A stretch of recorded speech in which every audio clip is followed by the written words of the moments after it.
Day 2 of training camp revealed a potential starting lineup and a change to the front court. Plus, Terry Rozier is injured, so what does it mean for the team? All that and more in today's episode of Locked On Heat.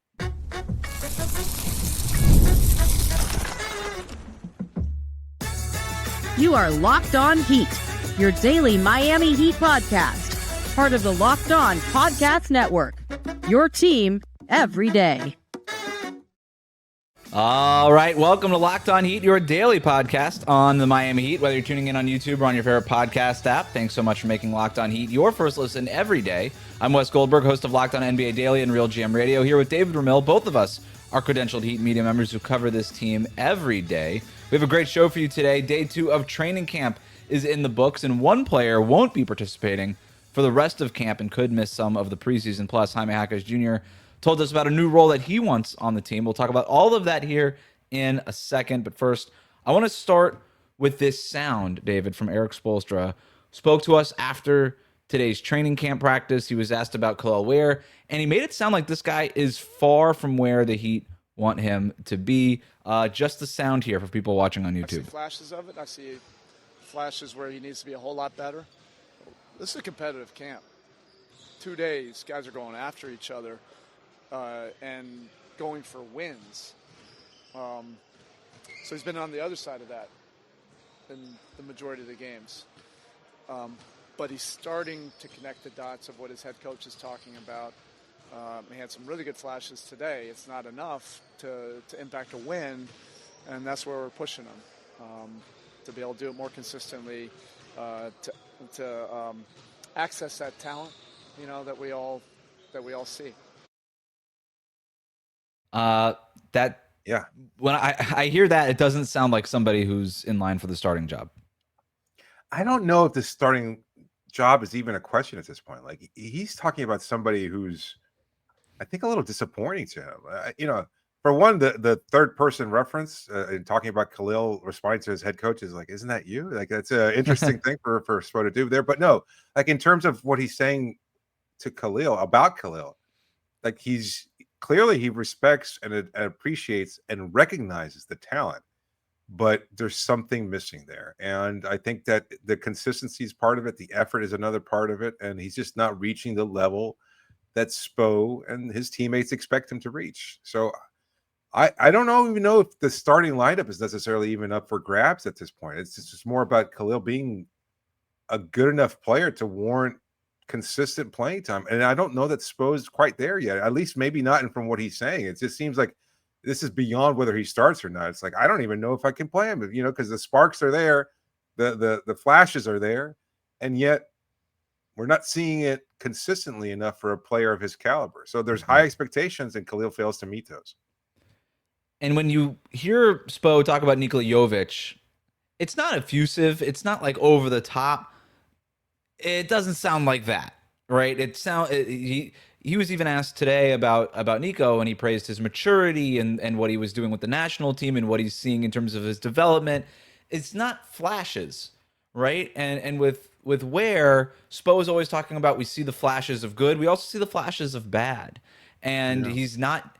And when I hear him say he's not doing the things to impact winning, I'm like, that feels like a very key part of everything that Erik Spoelstra is about. Now, that said, absolutely, maybe it's not this year. I guess I'm not saying that the Heat aren't trying to win, but is it a bigger priority to get Kel'el to where he needs to be as opposed to winning games earlier in the season? And if that's the case, do they think that starting Kel'el anyway is the best path forward?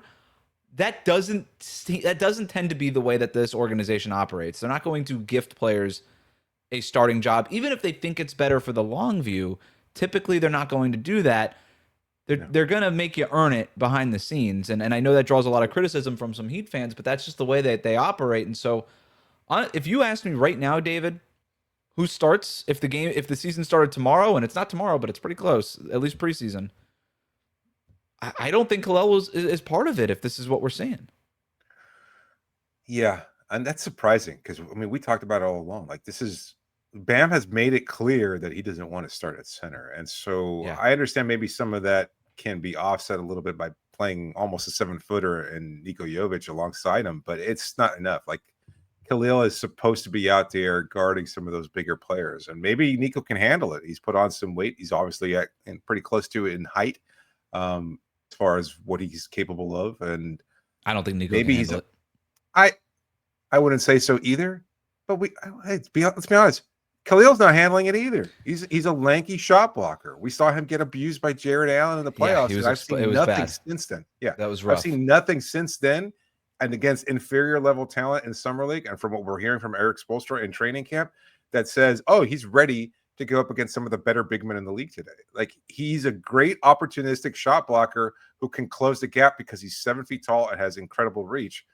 But some of the same concerns, and you've been on this for a long time, some of the same concerns from his college days, right? The lack of engine, whether or not he has that pop athletically, he just doesn't seem to have it. Those were legitimate concerns when he was going through the draft process and through his first year and a half or year and change of his NBA career. I don't know that he's addressed those, and he certainly hasn't gone a lot out of his way to fix them or correct them. I don't want to go so far as to say that he's been disappointing, because he is young, and I think that the Heat. Well, because I think the Heat knew what they were getting when they drafted him. I don't think that they drafted him with illusions that, all of those the motivation, motor concerns. That's not going to be a thing for us. I think that they were betting that they could fix those things, and I think they're still working on that part of it. And that's fair. And Spo is out here calling him out publicly, and this is going to be, I think, a strategy. Right, exactly. This is going to be a strategy, I think, for Spo in handling Kel'el. He's obviously looked at Kel'el and said, the way that I could bring the best out of him is to also include this part, which is rare for Spo, right? It's rare for Spo to critique a player in front of the media. But he's obviously thought about this and said, this is what I need to do with this guy. And it worked. It worked in Vegas, but it obviously was more of a Band-Aid than a full-time solution. But I do think that there's a level from this organization that says, yep, we know who this guy is. We know the concerns. We're banking that we can get it out of him. And I don't think they're in any illusions that this is an overnight thing. I think they realize it's going to take time. Yeah, but it shouldn't, though. I look, again, he's a young player, and I know that you can give certain young players a pass, but if this is emotional and effort driven more than lack of talent or lack of ability, like that, I mean, for a long time, it's not a lack of ability. It's not talent. Exactly. Yeah, that's the problem then. And this is, and I've seen people comment this, we've talked about it before, a little too shades of Hassan Whiteside here, where you've got all the ability in the world, but the stuff between the ears, or you ain't got that dog in him. That sounds cliche, but it's that's life. Yeah. Life is a reflection of that. You've got to be able to go out and grab it. You've got to be able to go and get it. And especially this at is the a thing NBA for level. 7-footers. It's not just Whiteside. It's a little DeAndre Ayton-ish. It reminds me more of Ayton than anything else. And but here's the thing with these guys. And the expectation is that you're going to play at the NBA level. You're going to be an NBA player. And your entire life, you've been 7 feet and nobody else has been. So you haven't had to. And look, it's one of those things where it's like everybody says they work hard. I don't know anybody that's like, hey, you work hard? Nah, not really. I don't really work hard. Everybody says and truly believes that they work hard. And then you have people who work harder. Right. And that's when you hear Nico tell us about being around Jokic and what that guy does. He's like, oh, that's hard work. When you hear people talk about being around Kevin Durant or Steph or, what Dwayne Wade and LeBron James were doing in the Big Three era, and you talk to oh, that's what hard work. I thought I was working. I really thought I was working hard. No. I wasn't, not compared to those guys. And for Kel'el and a lot of 7-footers, it's their entire life they haven't had to work as hard because they've been blessed with this crazy these athletic gifts and the size and all this stuff. And I just think that that's the process that Kel'el's going through right now. It might be. I hope he figures it out. Like, I don't want him to go down that path. And Ayton is a terrible example of what seems like all the talent. Like, you look at him physically and he's got all this ability, certainly in great shape, etc. And yet I don't know that he's necessarily ever shown the kind of drive and desire that can help you stand out at that position. And I think Kel'el is right there too. So we'll see. Because again, to me, this was a battle that we thought was not necessarily going to happen. Like, we talked about the possibility of Nico starting, and maybe now with Tyler out, with Davion Mitchell projected to start. Mhm. You're going with a more defensive-minded backcourt partner. Maybe you can go with a little bit more offensive-minded For sure. front court partner. And you need more offense with Tyler Hero out, right? And Nico provides that. Exactly. So we talked about the pace, the ability to kind of push the pace and go out quickly. And Davion's certainly going to do it. Nico loves to do it. Bam can do it. We've seen that from him. Wiggs and Powell, certainly capable, I think, of pushing the pace a little bit. So you've got 5 guys projecting that starting lineup who will lean into that, quicker pace that we heard a lot of and at day one in media camp and media day. So I think it's a possibility, but I think, this is early. You hope that Ware responds the way that he did in Las Vegas, but you don't want it to be a recurring problem. At some point, you've got to be able to find that motivation yourself. And we haven't played any preseason games yet, right? And the ball can get rolled out there on the court and all of this flips because all of a sudden the lights are on and Kel'el's playing in games that matter-ish, preseason games. They don't really matter. Whatever. It's early. To your point, David, it's early. Kel'el can still change it, but and I'm not sounding alarms. Like, to me, this isn't a panic meter. I'm not saying Kel'el's a bust. I don't think either of us are there yet. No. But it's just, hey, he's got all the talent in the world. He's got to put it together, and his head coach is being critical of him in a way that he typically isn't. I don't think that means Spo is panicked. I just think that he's looked at this situation and said, this is what it's required of me to do as the coach to bring the thing out of Kel'el that we need out of him. But if we were doing a starting 5 based on deserved through 2 days of training camp, mind you, it's only 2 days of training camp, but just earned, maybe not deserved, but earned. Yeah, earned. It would be understanding that Hero's not part of it because he's hurt. Davion Mitchell, Norm Powell, Wiggins, Nico, and Bam. That would be the starting 5 because also Davion had a really nice couple of days of camp too. Worth just shoehorning that part of that in here too. Yeah. Speaking of training camp, maybe not such a great day for Terry Rozier, who incurred another setback. We'll talk about that next. Today's episode is brought to you by FanDuel. The NFL season's here, and FanDuel has an offer you don't want to miss because right now, new customers can bet just $5 and get $300 on bonus bets if you win. That's right. Pick a bet, you put down $5, and if it hits, you'll unlock $300 in bonus bets that you can use across the app. You'll love how FanDuel gives you so many ways to play. You can build parlays. You can try player props. You can even follow the live lines during games. So much action going on with the NFL now. And it makes watching football even more exciting when you've got a little something right on the action. Whether you're a casual fan or you love diving into the stats, FanDuel makes the game day experience so much better. So what are you waiting for? Visit FanDuel.com to download that FanDuel app today and get started. That's FanDuel.com. We'll be right back. Let's get to the other big news item from training camp. Terry Rozier suffered a hamstring strain after just 1 day, and he's going to miss the rest of training camp. At least that's what he told us. Potentially even some of the preseason. David, Terry Rozier seemed to be in good spirits when he was talking with the media, but obviously tough news for a guy who really needed a bounce-back season.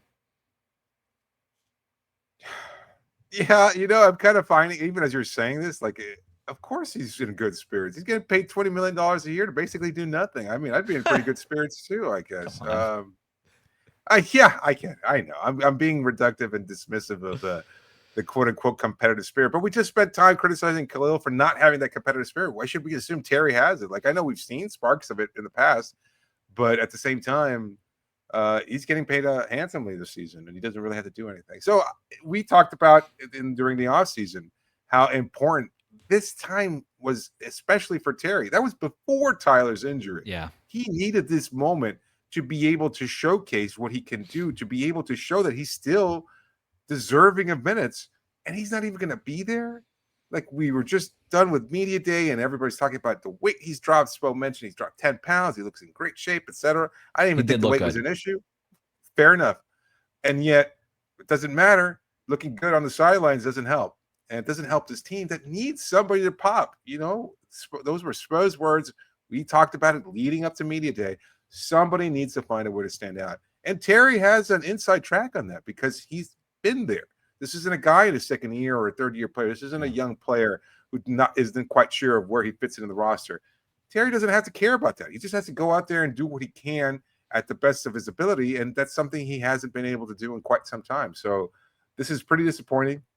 I don't know if this is a a veteran move of kind of like, I'll just take the preseason off and gonna just coast in there. We've seen other players do it throughout NBA history. I don't know why he'd want to do that, especially if you're trying to compete. I want to say this.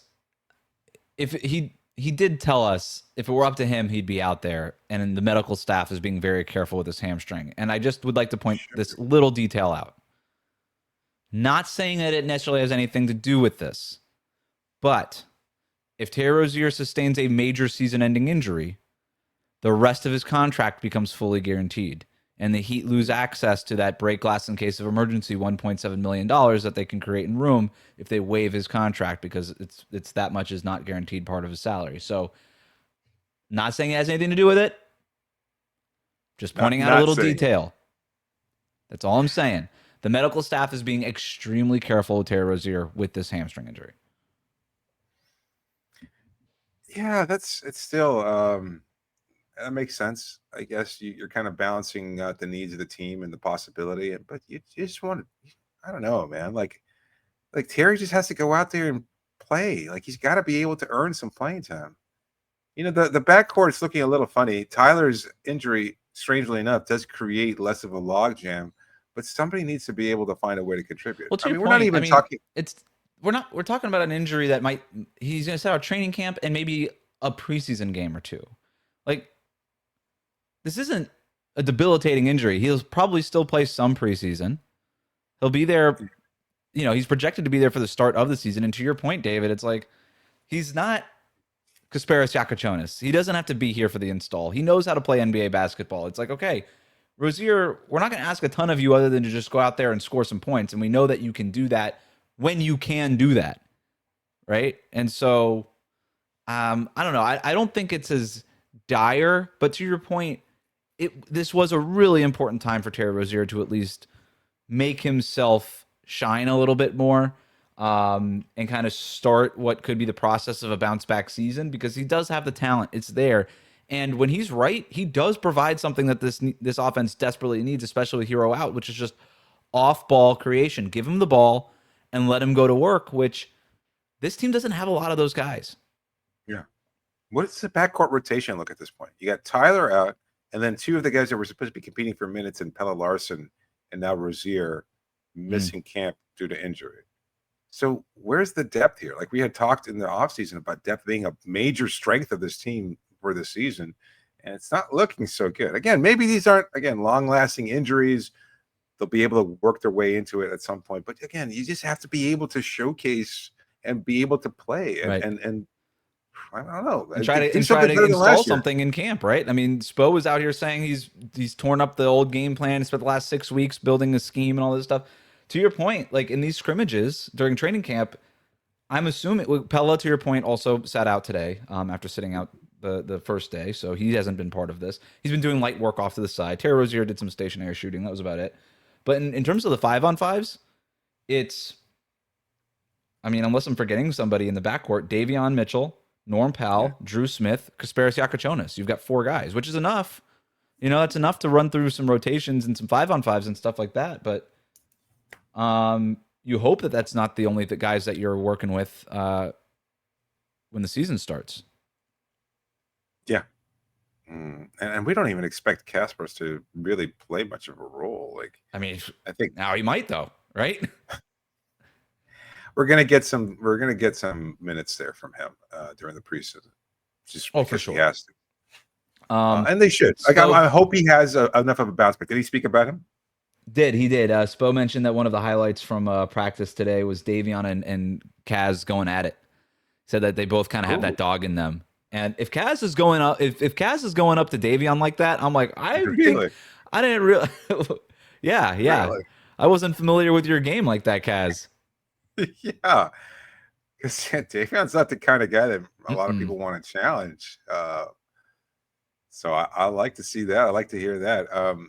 That's a strong recommendation, not necessarily the word here, but strong showing following what was a disappointing summer league for him. And we were both so bullish about the selection when it was made, and there was high potential, and he slipped in the draft, and he fits an area of need too. But you like to hear that. You like to hear that he's competitive, that he understands this, and I think that was part of what they liked about him, is that they knew he had a little bit of an attitude, that he could play at a high level, and that he was willing to take on those challenges. It was the thing when I started asking around after the draft. I'm like, all right, let me get to know a little bit more intel on this Kaz guy. Everybody I talked to was like, this guy is a freak, like fiery competitor. I'm like, oh, there it is. That's why the Heat don't care about the turnovers. They want you to just be loud and obnoxious and be like going toe to toe with Davion Mitchell. They'll figure out the turnover part of it later. That's the big reason why they liked him. Jaime Jaquez Jr. told us that he wants to be somebody that Bam relies on. We're going to talk about what he meant by that and why it should be an encouraging sign for him and what should also be for him a bounce back season. We'll do that after this. Today's episode is brought to you by Peloton. Peloton is shaping the future of fitness with a brand new Peloton cross-training Tread Plus. Powered by Peloton IQ, it's their most advanced equipment yet. Designed to give you real-time guidance and endless ways to move, whether you're running, lifting, or cross-training with your favorite instructors. This is training reimagined. Peloton is built for breakthroughs with tools that help you plan, stay motivated, and reach peak performances. Listen, the personalized classroom recommendations keep you engaged. You get workouts tailored to your vibe and the energy level. Each week they adapt, they change to help you reach your goals. And that's what it's all about. Sometimes you just need a little extra boost, and Peloton helps you get there. So many different ways that they can help your training methods, and this is the tool for you. So let yourself run, lift, flex, and push forward. Explore the new Peloton Cross Training Tread Plus today at onepeloton.com. That's onepeloton.com. We'll be right back. Thanks again for making Locked On Heat your first listen of the day. The best way to support the show, like and subscribe on YouTube. Let's go to our Media Day interviews, where Jaime Jaquez Jr. told us that he wants to be more of a leader in the locker room, and specifically that somebody Bam can rely on. We're going to play a clip, and then we're going to react. What do you want to try to be for this organization as they kind of get into this next chapter? You know, I want to be a guy who helps them put a banner up. That's what I want to be, whatever that role may be.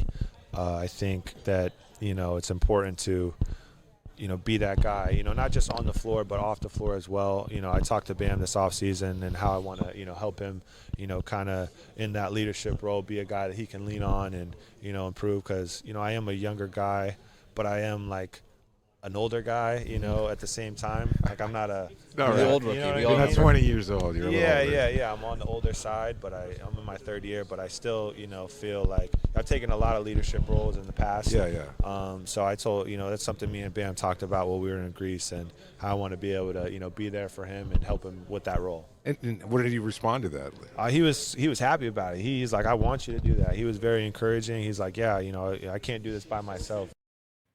David, I know that particular moment with Jaime really stood out to you. Why? Yeah. Just the idea that a younger player, and not even necessarily one guaranteed of a rotation spot, is willing to step up. And he pointed it out also, the fact that he is slightly on the older side. He's not your typical 19-year-old rookie that was drafted 3 years ago. He's a little bit older, so there's maybe more of a little life experience to kind of add some weight behind his voice there in the locker room. And I think that's something that we talked about also in terms of what this locker room is going to be like. You know, no Jimmy Butler, Bam Adebayo changing now, Tyler out for the start of the year. Where does that leadership come from? Where is that voice that kind of echoing through the locker room? No Kevin Love. And we know he was definitely a positive influence on the locker room over the last couple seasons. And now you're going to have to find that leadership filled somewhere. Even Duncan kind of responding to a guy like Duncan Robinson, that is, you know, and he's not there around anymore. So who are you getting that from? Is it Davion? He seems more of a kind of just trying to find his way because he's never really been relied on. More of a vocal guy on the floor, but what do you need from him behind the scenes, you know? And I think a guy like Jaime sees that, and that's why he reached out to Bam. I think it was a really smart veteran move, if I might say. Like, he's not really quite a veteran, but he is, again, a little bit older, and he recognizes there's a leadership gap here. There's a void that needs to be filled. Bam has it, but I've got to be able to help out as much as possible. Again, Norm and Wiggs, for all their veteranship in terms of they've got longer NBA careers, longer than anybody else in the roster, both of them, and yet never really been expected to fill that leadership role. Like Powell, a guy who's been coming off the bench for most of his career, kind of helping out here and there, but he was playing on teams with Kawhi Leonard. He was playing on teams with James Harden, etc. He's been playing on teams with Damian Lillard. Like those were established veterans, Hall of Famers, all of them. And what's he gonna say? He's not gonna be that guy. He doesn't have to step on anybody's toes. Andrew Wiggins, the same thing. From Minnesota, being a rookie, playing alongside Never Karl been a leader. Towns. Never been a leader. Never. Yeah. Never. He never had to be. So where does the leadership come from? And I'm curious to see how the team responds to it, because I think Jaime is capable of that role.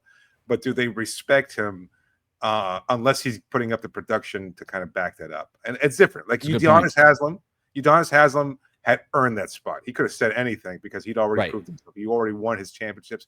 He put up his numbers. The fact that he was on the end of the bench and never Kevin Love last year too, right? Future Hall of Famer. Exactly. Nobody UD jersey retired in this building. You listen to him. Kevin Love, one of the all-timers, future Hall of Famer champion. You listen to him regardless of what stage of their career they're in.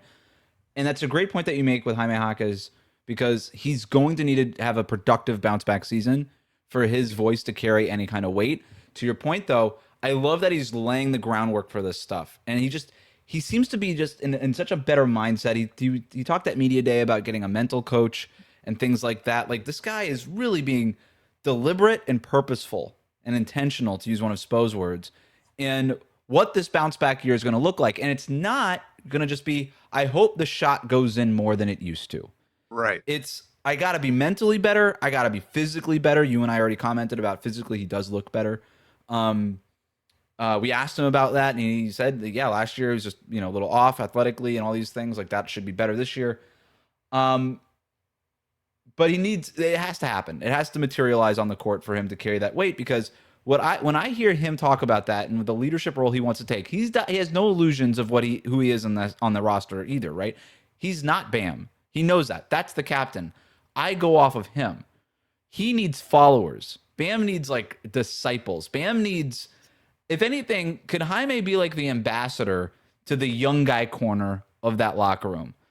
Bam can get Wiggs in line. Bam can get Davion. Bam can get Norm Powell. And Tyler Hero can do a lot of that. We also heard a lot about Tyler Hero's leadership towards the end of last year. But Bam, he's got everybody. He's going to wrangle up everybody. But in terms of hey, I need somebody to reach out to the young guys, because maybe I'm Bam, and I don't have time to talk to Kasparis Giacochonis right now. But here's the message that you need to deliver to that corner of the locker room. Maybe that's where Jaime comes in as sort of that consigliere type of guy, right-hand man perhaps for Bam. I like it. It does make sense. Sometimes you just need somebody, like he spoke to us about the different vibe and feeling a little bit younger as a whole. Mm-hmm. And he's the older veteran of the younger section of that roster. And I never considered that. But yeah, you've got a 25-year-old that's entering his third year in the NBA and isn't guaranteed a spot and hasn't done anything, isn't going to go up to a guy like Andrew Wiggins that has won a championship and order him to do something. That's not how that works. Even a guy like LeBron James had to come in and cut his teeth as good as he was as a rookie. And that's not who Jaime is either. So you can't just bully around those older players or even provide that kind of vocal leadership, get in their face and kind of say, no, we need you to do this, etc. Right. Or be the guy too who raises his hand and says, hey, if you need to deliver a message loudly, deliver it to me. Right? You hear about players being like, coach me as hard as you can. Because that, we hear about Tim Duncan doing this with Popovich. Coach me as if you would anybody else, because that sends the message to everybody else. And if Jaime is doing that with Bam and say, hey, Bam, you've got a critique on the young guys on the roster, give it to me. I'll raise my hand, and then everybody else maybe will get the picture. I don't know. It's like that kind of thing is really important in a locker room. Yeah, no doubt. It shows that Bam is coming from a place where he has your best interest at heart. Because we heard Bam even say that he's tough on Kel'el. Khalil's not responding, but you wonder if he kind of delivers the same vocal leadership to a guy like Jaime, and he accepts it and reflects it and shows it's okay to be criticized by the older players. It's okay to be criticized by these guys because they're doing it with their best interest at heart. Right. Like that's something that UD talked about a lot, in terms of overall leadership. The team puts you through the paces and they make you work your butt off.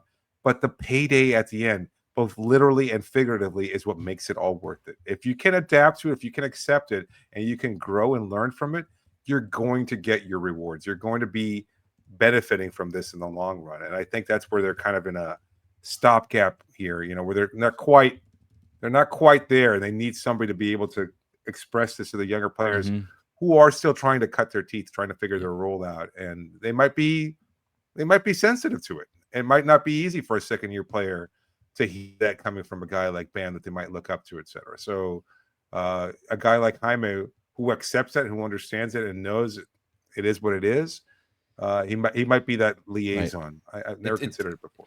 It's a level of buy-in that helps Miami kind of create the culture that they're trying to create in the post-Jimmy Butler era. And, guys have to do it. Guys have to buy in. And of all the guys that I think we talked to at Media Day, David, I maybe came away. I didn't come away more impressed with anybody than I was with Jaime. I thought that his sit-down was very impressive.